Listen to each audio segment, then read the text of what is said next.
I'm thrilled to be here. And tonight I'm going to be bombing you with lots of pictures of topography on maps. So sit back, look at the screens, and enjoy it. Now, a caveat.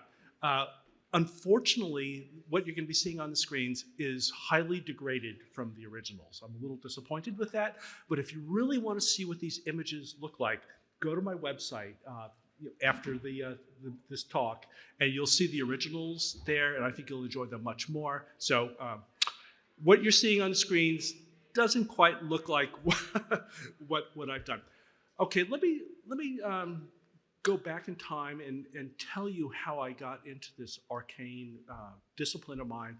Should I call it a discipline? It's more of a craft of presenting terrain on maps. Let's go back to 1980. I was a graduate student at the University of Hawaii, and we were working on this thing, an atlas of American Samoa. And we had a major problem. We needed shaded relief for the atlas to show the terrain, and none of us knew how to create it. And of course, back in those days, it was all manual. So the project director, Dr. Everett Wingert, knew of this gentleman at the University of Aberdeen, Scotland, who drew shaded relief sort of on the side as a hobby to make a few extra bucks. And he contracted with Michael Wood to create the shaded relief. So, 3-4 months later, these things really took time to make back in those days. A cardboard mailing tube arrived at the University of Hawaii at Manoa. Dr. Wingert got the tube, unfurled the contents on a drafting table with the entire Atlas team looking on. And it was just a eureka moment for me. I had been working with the terrain of American Samoa a lot. I was looking at topographic maps, I was doing slope mapping, but it wasn't until I saw this shaded relief that Michael Wood had drawn that I really understood what the terrain of American Samoa was like. I was just enchanted by it. And I vowed then to learn this rather unusual craft. So what I'm going to be doing tonight is telling you about my career in terrain representation on maps. And most of that was spent at the National Park Service. So you're going to be seeing lots of National Park Service maps coming up. So anyway, I really liked what I saw here. When I started corresponding with Michael Wood, and he gave me tips. So I was also getting tips from Dr. John Sherman at the University of Washington. And in fits and starts, I started drawing shade relief. And eventually, after a couple of years, I got a knack for doing it. Here's a shade relief of Maui, Hawaii that I drew. And what I was doing was drawing the shaded relief on drafting film, translucent drafting film, which I would overlay on top of a contour map.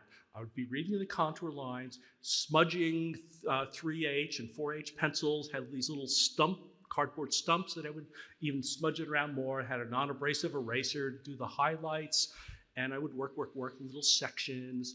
And occasionally I would put a white sheet underneath the translucent drafting film to see if the shade relief would stand on its own without the supporting framework of contour lines and drainages. A shade relief like this, I don't know how long it took me, but let's say it took me about a month to draw on and off. It was a laborious process. It's what you had to do back in those days to create a shade relief. And I wanted to show you this shade relief because it has special significance to me. It got me a job with this outfit, the National Park Service, Harpers Ferry Center. They had a shade relief artist there who retired, and they needed someone to take his place. And they couldn't find anyone. And just by chance, I heard that they had an opening, and I called them up and said, hey, can I come out and talk to you? And the gruff guy in charge out there said, no, I don't want to talk to you, but I'll look at your portfolio. So I showed him that shaded relief of Maui, and he goes, well, the position's closed, but we're going to reopen it if you promise to take it. So, if only federal government always works so efficiently.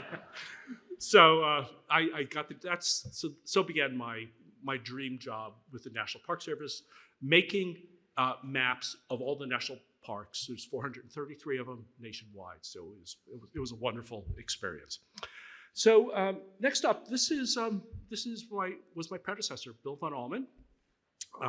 He was trained. He's American, but he went to Swiss Topo in Bern, Switzerland, where he studied relief shading from the experts over there. He drew his shade reliefs. I shouldn't say drew them. He sprayed them. He used a Paché AB airbrush with compressed air, and he would just diligently airbrush the shade reliefs. If you've ever heard an airbrush in use, it sounds alarmingly a little bit like a dentist drill. So, and he drew his or airbrushed his shade reliefs on something called metal mount. It was a big aluminum sheets, and there was a paper adhered to it for dimensional stability. He would put a light coating of contour lines with this blue emulsion onto the paper, and he would airbrush on top of that. When he was all through, he would then spray ammonia on this piece, and the blue lines would disappear, and he would be left with a beautiful shade relief. And he did about 80 pieces during his career. I had big footsteps to follow. Yeah. This is Glen Canyon National Recreation Area. Bill did a wonderful job with desert landscapes. So as the newbie relief shader with the National Park Service, I kind of emulated what Bill was doing. Now, because it took him so long to draw shade relief, a month or 2 months to draw a big one, by George, they were going to print that shade relief very dark on the map. It had to be shown because so much effort went into making it. And truth be told, shade relief is often a secondary or tertiary level item on a map. And so one of the first things I did is that, okay, let's lighten it up, and not that light. It looked a little bit blown out there. But yeah, it was definitely more subtle than what you see. So that was manual shade relief. This was being done in the 90s, and somewhere in the mid 1990s, we started transitioning to digital shade relief, and that was a very slow process. It probably went over a dozen years. The problem was that the digital elevation models from which digital shade relief is created at first were just really atrocious. There were all sorts of artifacts on them. You would create a shade relief, and there would be scan lines and all sorts of messy stuff that you have to spend 2 days in Photoshop cleaning up. But eventually, by the the early aughts, the USGS pretty much had 30-meter coverage of the United States. They started working on 10-meter coverage, which is now complete. And of course, now they're finishing up the 1-meter coverage of the entire United States. Kudos to the USGS for getting all this wonderful digital data out there. So let's talk a little bit about digital shade relief. One of the wonderful things about digital shade relief is that, if need be, it has lots of detail, which you can't see here at all. So if you want to show all the sandstone fins and arches of Arches National Park, you could do that. Another nice thing, since we're now working digitally, instead of printing the shade relief as gray on top of CMYK processed colors, we could actually tint the shade relief so that it was the more or less represented the color of the environment of the park. Before, all parks had a green tint on them, regardless of where they were in the country and how. And so that was a really nice change. Here's another example of one, Mount Rainier, of course.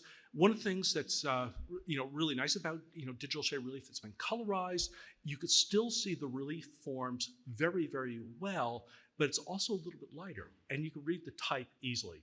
And legibility and accessibility is very important to the National Park Service. So digital shade relief was really a large step forward in that regard.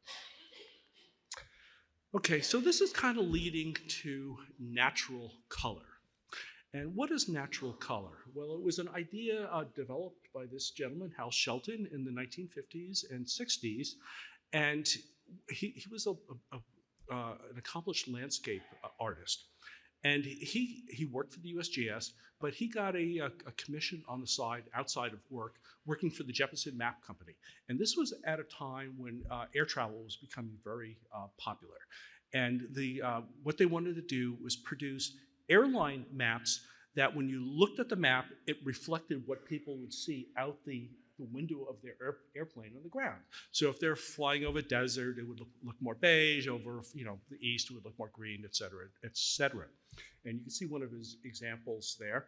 And oh, by the way, the Shelton collection, just 32 pieces, are at the Library of Congress. They're on zinc plates. They're just absolutely wonderful. So next time you're over at the, is the Madison building over that way? I don't even know. Over yonder, ask them to see the Shelton collection. They're just absolutely beautiful. And here's another thing. The Library of Congress asked Hal Shelton, they said, cartography has received a lot of input from art. How about as an artist, you give something back? And so he painted this triptych of Canyonlands. This is Fillmore Canyon, looking toward the Bajo Mountains in Utah. And this particular piece hung behind the reference desk in the map reading room for a couple decades. It's somewhere in the collection over there. Is it next door right now? Oh, excellent. So take a look at it after the talk. That would be great. Okay. Okay, so this whole natural color idea. Here's a 1985 vintage national park map, Kenai Fjords. You can see there's kind of a green tint in there. What can natural color do to this? Well, it's all based on land cover data derived from satellites. This is the National Land Cover Data Set from the USGS, 30-meter resolution. So each pixel is 30 by 30 meters in size. Pretty big, but adequate for for depicting a big Alaska park. And what you do with natural color is it's kind of like painting by numbers. Each of those pixels, you can see the classification down below. You might see, evergreen forest, bare areas, and so forth. What you could do is go online and download photographs, use the eyedropper tool in Photoshop, and sample suitable colors to swap in there to make it look a little more realistic and natural. Okay. And then after you create this new palette, and by the way, usually you want to lighten it up a little bit because natural colors sometimes could be a bit too intense. Then you put a shade relief on top of it, your type, and you'll end up with something that looks like that right there. Okay. By the way, the bathymetry in that was probably one of the hardest things I ever created as a manual relief artist. When I made this map, bathymetry data for this area was not available. So I got a NOAA nautical chart just with spot depths, just saying what the fathom depths are in all these places. And I used an Airbrush tool and a Wacom tablet in Photoshop to airbrush the bathymetry in. And never again. Here's another example. This is a lagnac, a park in southwestern Alaska where the boreal forest sort of gradates into the brushy tundra of that part of the world. Very waterlogged part of the world. So what these natural color maps are, they're essentially derived from land cover, which is derived from satellite images. So they're really kind of like reconstituted satellite images, but maybe looking a little bit better. And the question might arise, well, why don't you just use satellite images or aerial photographs as your background art on a map? Well, I'll show you why we don't. This is Grand Canyon, of course. This particular Landsat image actually was a National Park Service map made by my office that was in use for a couple of years, and everyone just loved the colors. They thought it looked really pretty. They may not have understood what all the colors represent, but it was really eye-catching. But there was a major, major problem with this. If you look at some of the landforms on there, they're not canyons. They look like they're ridges that are coming up. This is something called relief inversion. All aerial photographs, I shouldn't say all, but most aerial photographs and satellite images are taken in the morning. And that's because there's less clouds and less atmospheric haze. The sunlight's coming from the southeast. And so in the northern hemisphere, where we are, the light's coming from the lower right, and lower right lighting causes relief inversion. If you were to turn this thing upside down, the canyon would look like an actual canyon. But right now, it looks more like the Himalayas or something. It's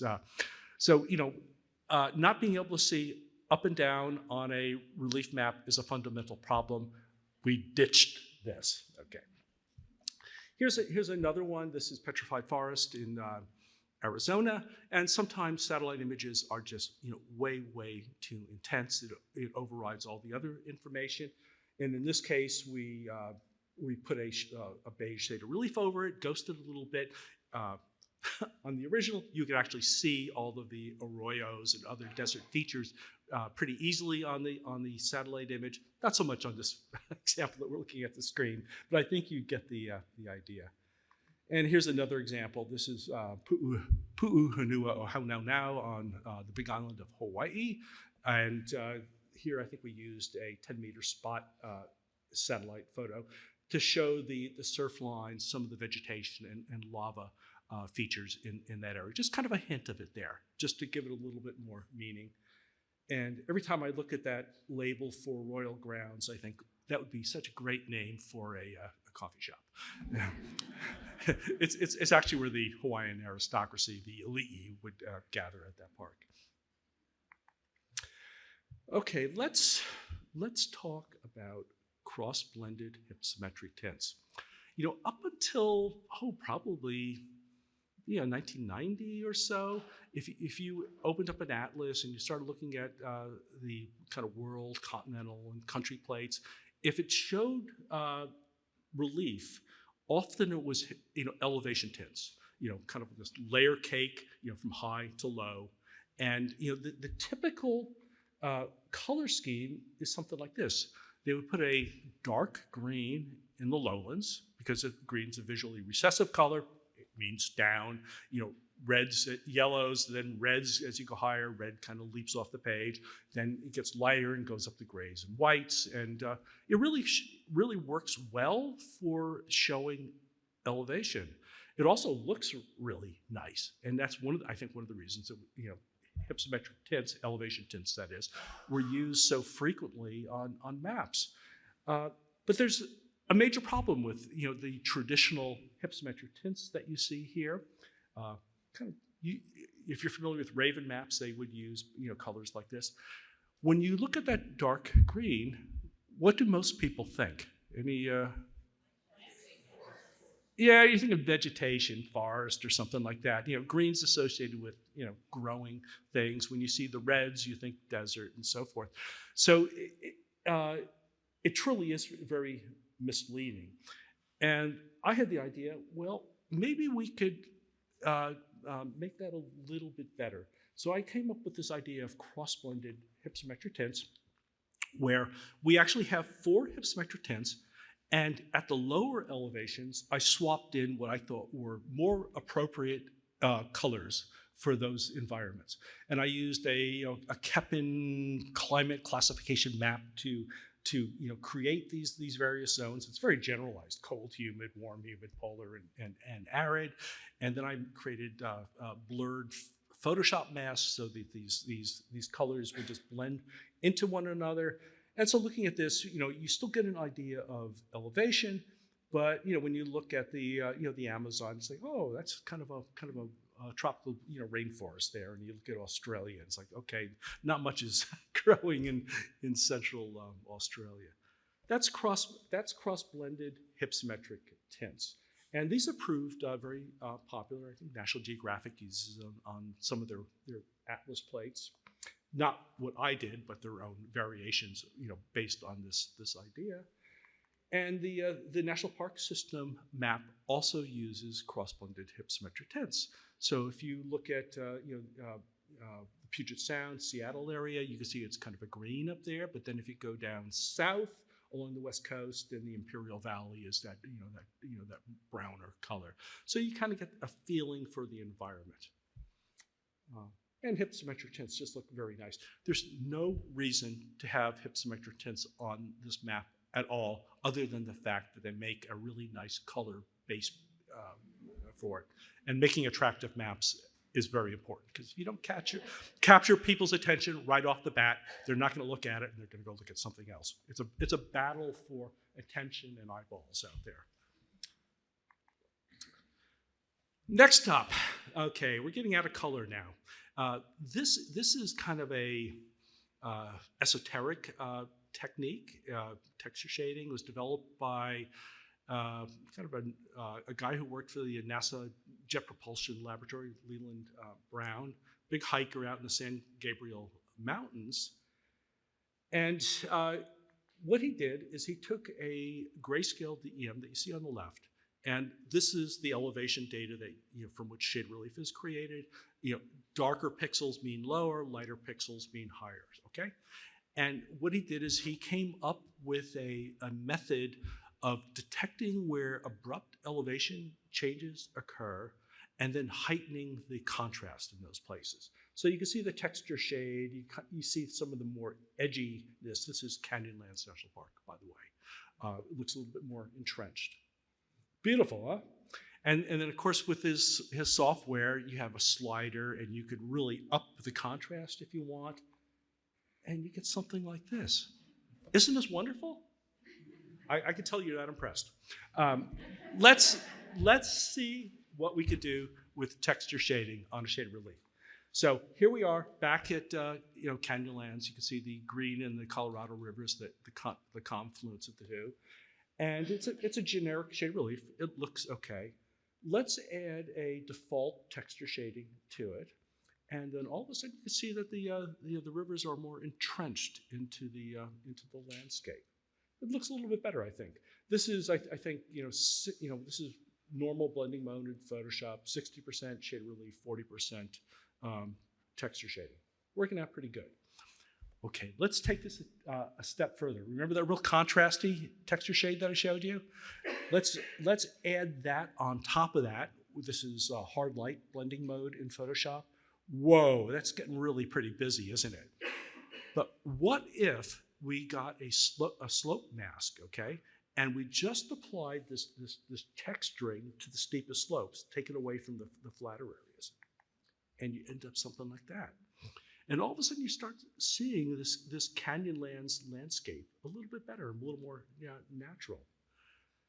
And then of course, there's one more step to do, and that's to colorize it. And I think the terrain looks, pretty much like Canyonlands. However, the green in the Colorado rivers, truth be told, they're just mud, silt-filled and muddy.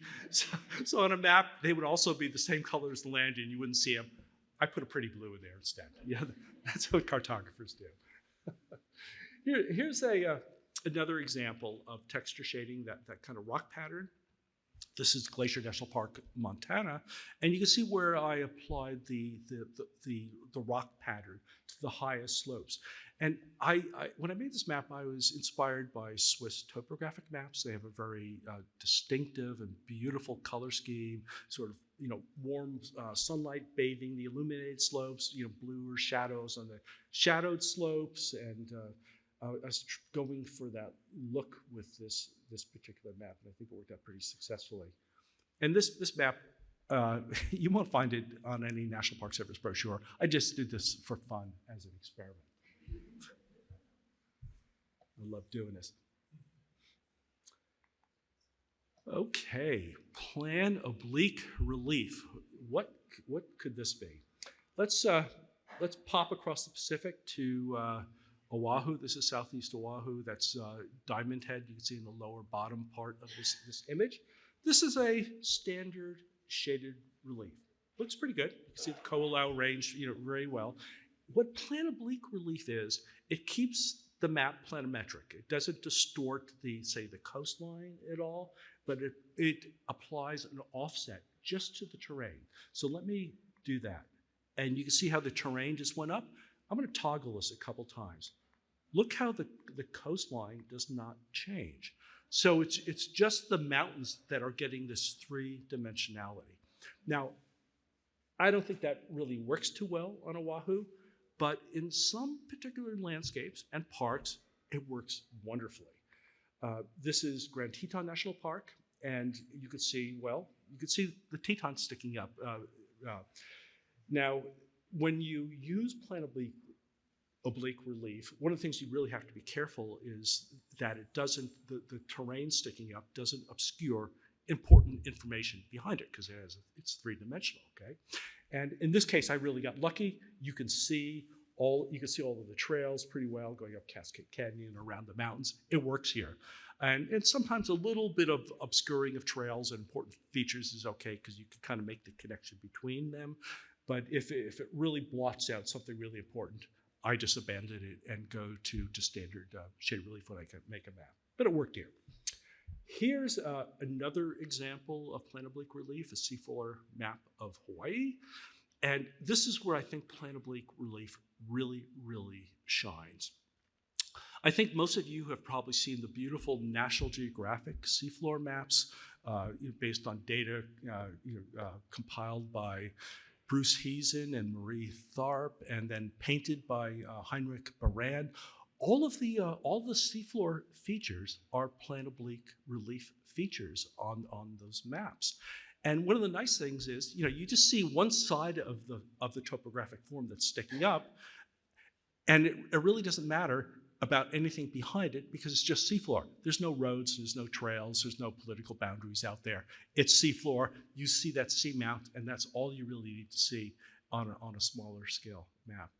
And it worked out pretty well on this map of Hawaii that I made. This is just an excerpt of some part of it.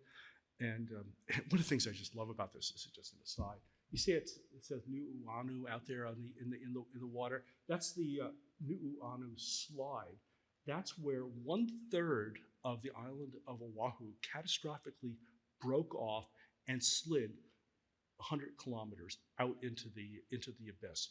That one chunk there, the Tuscaloosa Seamount, that's bigger than the island of Lanai, and it's just a big piece of Oahu that slid into the ocean. So there's just amazing things to see on the ocean floor, and plan oblique relief, in my opinion, is one of the better ways to depict those things. Okay, so here we are, plan oblique relief. How about complete 3D relief? This is really where things start getting fun. Now, at the National Park Service, back in the late 1980s, early 90s, we published a series of panoramic posters by this gentleman, Heinrich Berann. He lived near Innsbruck, Austria. In his career, he painted over 500 panoramas, a lot of them of ski areas. And the National Park Service hired him to paint 4 panoramas: Yellowstone, North Cascades, Yosemite, and Denali. In fact, Denali was his last one, and he barely finished that and then retired after finishing Denali. Here's the Yellowstone panorama. So this is looking from north to south over Yellowstone National Park toward the Tetons in the distance. And Berann was just a master of using these. He painted with gouache, and he used very vibrant colors, but they all seem to come together to kind of tell a story about the landscape. He would take liberties with the landscape as well. The Teton Range, when you look from north to south, in actuality, you wouldn't really see much of the Tetons because the Teton Range runs north to south.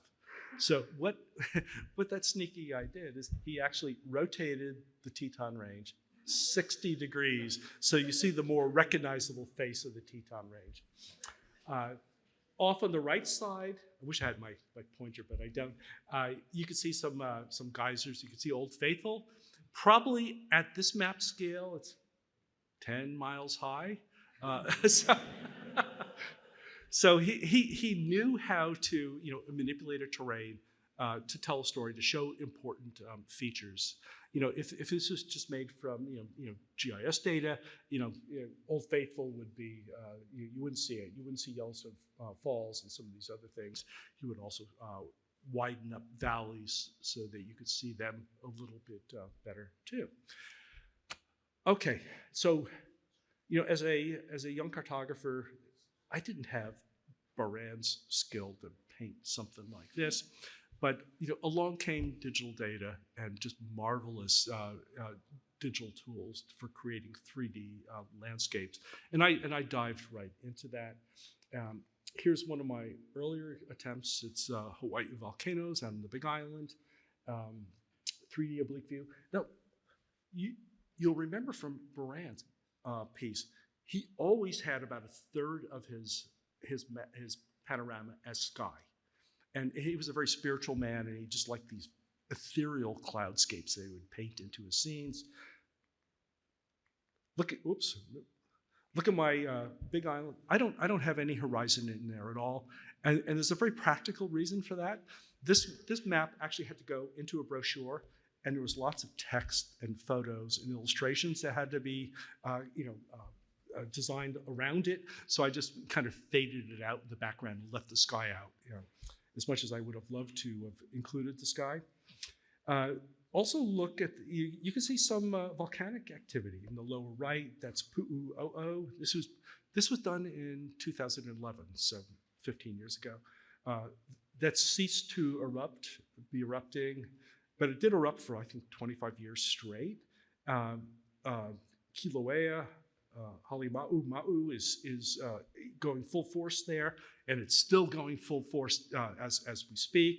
And if you look at the summit of Mauna Loa in the upper left, the Moku Ve'o caldera is steaming and looks like it's ready to go. So this is one of those rare days when all the volcanic features are just having a field day. Also, I did put some clouds in there. In the upper right, you can see some clouds out on the ocean. I wanted to depict the something a little bit about the environment of the Big Island. On the right, that's the Hamakua coast, the windward side of the island. Trade winds blow in there. They get some 300 inches of precipitation on that side of the island, and I thought it was appropriate to show some clouds coming in from that side.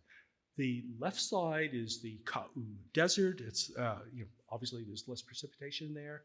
You'll notice a cloud halfway up the slope. There's convective cloudiness there every afternoon. A little bit of rainfall falls there, and there's a patch of forest there. And I wanted to explain why that patch of forest was there on this map. Also, having a cloud halfway up the gradual slopes of Mauna Loa, which when you look at it, it doesn't really look that high from the distance. This kind of suggests that, hey, this guy is 13,700 feet high. It really is a big mountain, despite its low profile. All righty, so this is one I did last year in retirement for fun. I wanted to go full Berann on this and add a horizon and clouds. And this is the Kalapapa Peninsula. And of course, if you know Hawaii, this was a former leper colony. And lepers were sent here, and you can see why. Because the peninsula itself is isolated from the rest of the island by these polys, these cliffs. Often the distance, the highest cliffs there are over 3,000 feet high. These are the highest sea cliffs on Earth, and I wanted to depict them. Also, the map is working well, I think, on a kind of a macro scale. You could kind of get a sense why, Kalapapa Peninsula became a leper colony. Also, you can see that there's a town, Kalapapa, on the right side of the peninsula. Now, when you look at this, look out on the left side. You can see ocean waves and crashing surf along the shore. And then when you look onto the right, the waves diminish and it gets more calm. And that kind of hints at why Kalapapa town was located on the lee side of this peninsula. And so this panorama is working on a couple different levels here. And okay, I'm going to tell you how the sausage is made. It's kind of ugly. This panorama actually did not have a horizon in it. In the original, the ocean went right up to the very top of the image. Okay, there was no sky in it at all. And then it's like, oh, this really needs a sky. So the horizon I just photoshopped in. The clouds I generated with 3D software. These are 3D generated clouds, and I photoshopped them in. And so, yeah, I faked all of that stuff in the background. Now, okay, I'm confessing that to you. The background, the sky, the clouds, really doesn't matter too much. What really does matter is the terrain itself, and I don't mess with that at all. That's all very accurate. So I mean, there's this question of cartographic ethics that comes up, and I try to adhere to that as much as possible. Okay, so 3D oblique maps. Love making them. Let's talk about some of the new stuff that I've been working on. How am I doing on time? 5-minute warning? Oh, we get it. This is the most exciting part, and I'm going to have to hurry through it. I'm sorry. Okay. I've been working with the developer Natural Scene Designer Pro for many years, and a new version is coming out next month. Here we see a 3D oblique view of Grand Teton National Park, Jenny Lakes in the foreground. You can see Grand Teton. And it's a grayscale rendering from a 1 meter DEM. Wonderful data. Then what I'm going to do is drape an aerial photograph on it. This is NAPE imagery from the Department of Agriculture. Every 2 years, they do the entire United States at 60 centimeter resolution. Wonderful stuff to have out there. And this is looking a little bit better. You can see where the vegetation is. You can see roads and so forth. This might be something you would see in Google Earth, right? But what happens if you put an AI prompt in this? Natural Scene Designer 10 has AI hooks. You can use OpenAI or Google Gemini, okay? And after you render a scene like this right here, you can just write a text prompt. Preserve terrain, lake shape and horizon, aerial view of Jenny Lake and Grand Teton, looking west on a clear summer day in late morning. Put wispy clouds in the sky, a light dusting of snow on the highest mountains. Simple and succinct enough.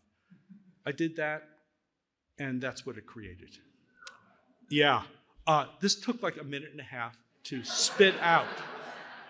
Heinrich Berann could not even imagine that. I mean, he would take 6 months or longer for some of the panoramas he did. Now, we hear a lot about AI now, and and a lot of people are threatened by it, and for good reason. It can be very disruptive, and a lot of people deride it. They call AI images AI slop. I just want to say that this really isn't slop. Here, look at a peak or a piece of vegetation on this, and I'm going to toggle back a couple times. It's not making this stuff up. The trees are where they really are. The rock textures are where they are. There's been no real change. It's just been enhanced. I have no idea where Google is getting this data from. It just kind of blows me away. Let's take a look at another place. This is Zion National Park. This is the Emerald Pools section. Beautiful trail going up there. Look at the vertical slopes. This is typical of a digital elevation model rendered in 3D. Everything gets very stretchy on those steep slopes. It looks terrible. And so I wrote a short little prompt to show the rock textures and the vegetation, put wispy clouds in the sky. I like wispy clouds. And this is what it came up with. And it's like, holy smokes, where is this stuff coming from?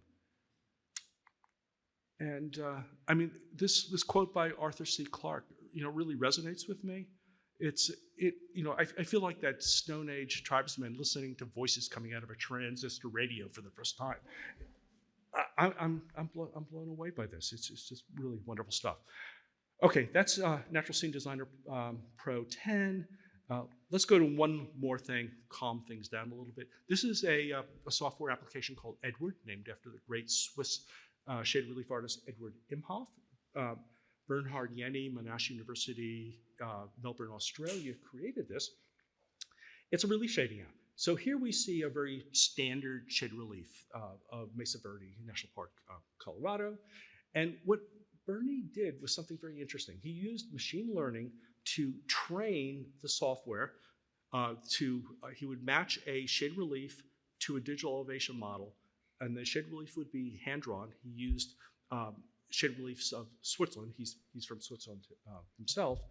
And it did a really marvelous job of putting Swiss-style shade relief on landscape anywhere in the world. It doesn't matter if it's it's Washington, D.C. or Mesa Verde. But the problem was Swiss shade reliefs were drawn specifically for Swiss landscapes, and high mountain peaks, flat-floored valleys, and it wasn't working very well for places like Mesa Verde. 2-minute warning. Okay, we're going to finish this up right on time. Watch this. So with National Geographic funding, I teamed up with Bernie and his team down at Monash University, and over the last year, I produced manual shade reliefs of dozens of landscapes around the world, different types, with the digital elevation models. I would send the digital elevation model and the shade relief to Bernie. He would then process it with his machine learning. I wake up in the morning, because the 10-hour time difference. We work 24/7. I would work during the day, send him something at supper time, and then he would work during the day when I was sleeping. So it was very efficient. And so we came up with something that looks very much like a manual shade relief. And what's really neat about it is you could generalize it too. There's some sliders on the right side of the interface. So if you wanted to use this for a smaller scale map, you could just pull those sliders and generalize it. And this stuff is accurate. Streams register to the valley bottoms. Peaks are right where they should be. So I'm really pleased with the results. Also, if you use it with very small scale data, here we look at most of Europe and North Africa, it does a marvelous job with very, very small scale shade relief. And Tim, no worries, I'm going to wrap things up. Okay, okay. My cartographic journey in relief shading started with American Samoa, and I just thought I would throw a American Samoa shade relief that I created in Edward out at you. So. That's it. Thank you for your attention. I enjoyed talking to you.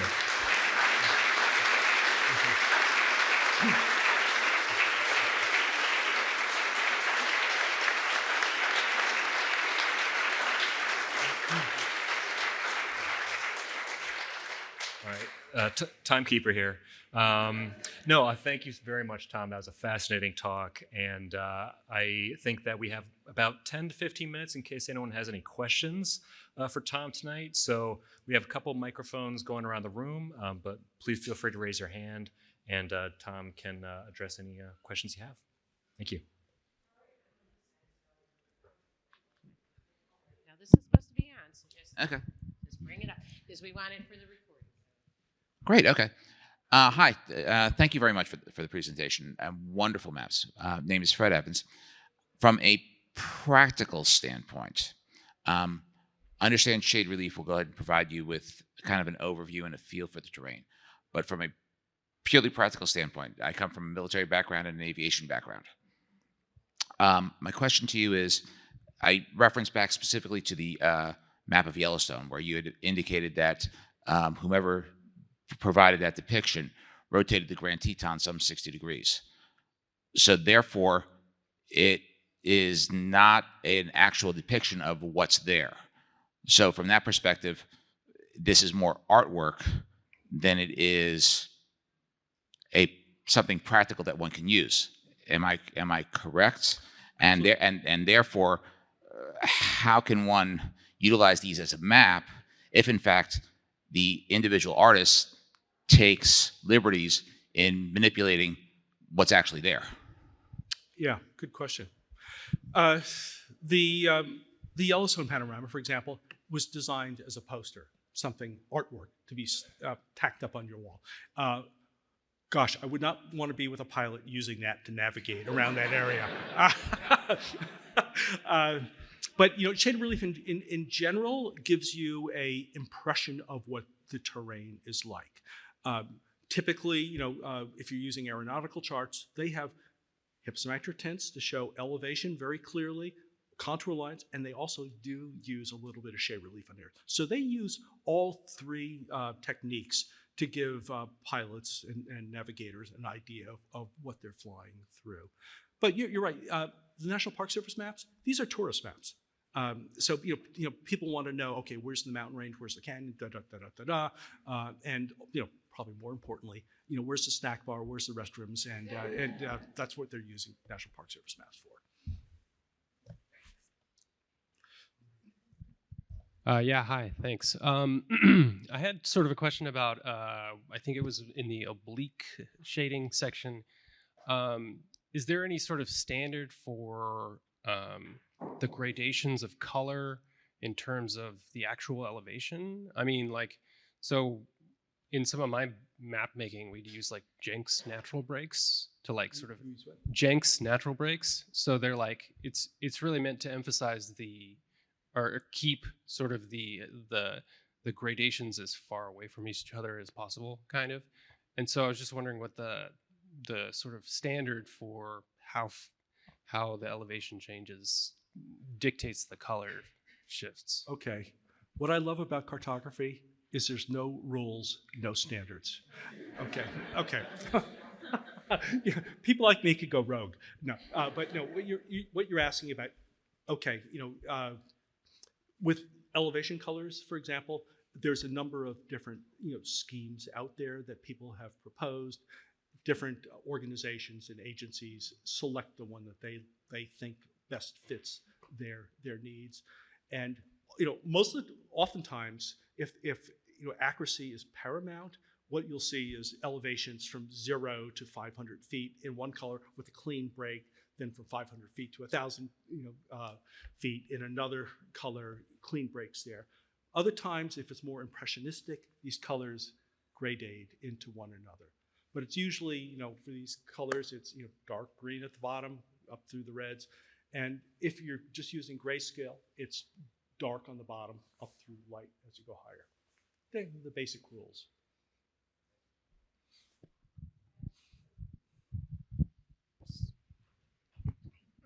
Yeah, thank you again. It's just fantastic. With the AI, you mentioned the latest version of Natural Scene Designer. Mm-hmm. Is that AI feature integrated into that, or is that something you're generating the image in the software and then applying it to Google Gemini or something? Yeah, it's a good question. What the developer did is when you create an image within the software, you could specify in the software whether you want to use OpenAI or Google Gemini enhancement. And a window pops up. You can specify the size of the image. I find Google Gemini is far superior to OpenAI image quality, and also image sizes are really big too, which is good. I like making big maps. So it's the hooks are built into Natural Scene Designer for OpenAI, but you also have to get an API key from both of those organizations to run AI in Natural Scene Designer, and there's links for you to do that. And getting an API key is a freebie. So now there is a hitch. Every time you do an AI image, there's a small microcharge for each one of those too. So. And if you're like me, you just keep on running through them and trying to get the best one, and ka-chink, ka-chink, ka-chink, ka-chink. Yeah, things get a little more expensive. Hey, I'll come right here so you can see me. Here you go. Hey, I'm Dan. I'm a cartographer. We've probably met at NACIS some time ago. I was curious. You've gone from Airbrush. That process would take weeks or months. Then there were processes that were much faster. Now we have AI tools that make it even faster. We know what we gain, which is the speed to do it, the accessibility for more people to make these sorts of things. What, in your opinion, is like lost? Like, what do you miss about the old way of doing things, if anything? Like familiarity with the landscape. Like if you're, I don't know, doing Airbrush, like you're really getting to know these mountains in some ways. Like, is there anything that's lost in that process? The old way, you had a lot of time to think about things, didn't you? I mean, it might take a month to get it finished, and nowadays things just go like that. And you kind of, it's completely different worlds. And I sometimes even still dream about doing it the old way. Think, I'm doing a shade of relief, and and actually sometimes I will touch up modern digitally produced images with a Wacom tablet and an airbrush tool in Photoshop, where there's little blemishes or things that need to be shown a little bit better. So I think that the two merge to a certain degree, but I would not go back 46 years to the University of Hawaii CART lab and do that again. That's just a little bit too much.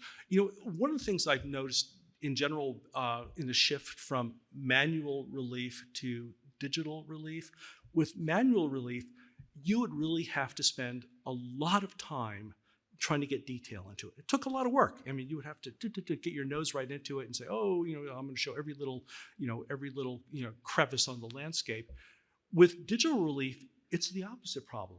The digital data has all of that stuff and often too much of it. And so it's a matter of generalization. You want to discard some of that information because on a National Park Service tourist map, you don't need all of that data, that relief data. It becomes visual noise. So there's kind of this, this happy medium between the two. Hi, Tom. I'm a fellow geography major, so this was fascinating to me. Sadly, I'm not a cartographer, so this was like the closest I'm going to get. One of the reasons I love maps is because they're inherently political, either explicitly or implicitly, typically. And I'm curious if there are ways that you find topography to be political as you're making maps, especially in an era of climate change and kind of the associated landscape changes. Yeah, okay. I try to avoid politics at all costs, okay? But, yes, indeed, you could build messages into the maps. I mean, I was talking about the big island of Hawaii and talking about the different environmental zones there. So, yes, I mean, you can, emphasize certain things and de-emphasize others, or leave certain features out if it's politically expedient to do so. But I would never do that.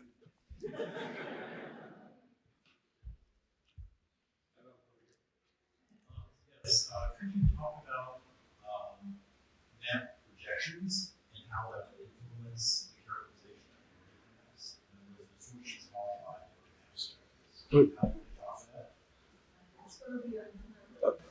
Okay, so the question is, how would map projections affect a relief? Right, how distortions of map projections could affect, and how do you account for that? Yeah, well, the projection that you're using really does not matter at very large scales. So if you're zoomed into a place, hey, you could use the dreaded Mercator projection and it would be perfectly fine. It actually might be the best one you could use.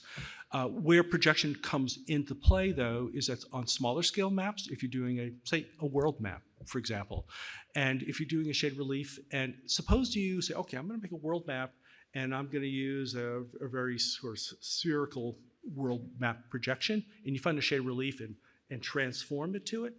What happens is the light direction, which is optimally from the upper left on shade relief, because otherwise it'll look inverted. If that map projection distorts the relief enough, it'll look funny. It might actually invert on one of the corners of that map. So the best thing to do is actually take a corresponding digital elevation model and project it to the same projection as the rest of the map, and then use upper left lighting for there. So it is a consideration, but generally for larger and medium scale maps, it doesn't come into play at all. Hello, thank you for the discussion tonight. It's really great. So one of the things I've really come to appreciate about cartography is that marriage between like art and science, right? So for you, throughout your career, did you gravitate to like one particular style? And if you did, like how did that evolve over time? Yeah, good question. Cartography is often described as a combination of art and science, and I would say there's a third leg to that stool too, and it's education or storytelling too. There's a pedagogical aspect to it, but as far as myself, I think I'm naturally more on the artistic end, and I look at the technology as a means to that, creating shade reliefs that I really like. Now, I also like the technology too. So, I mean, I wear both hats, and that's one of the great things about the work that I do is you kind of switch modes all the time. I think a lot of people, especially in GIS now, are more technically minded, but GIS is becoming more artistic with every passing year too. So I'll just end by saying, I don't think there's ever been a better time than right now to present terrain on maps. It's just wonderful, and it's only getting better in the future. Thanks for your attention.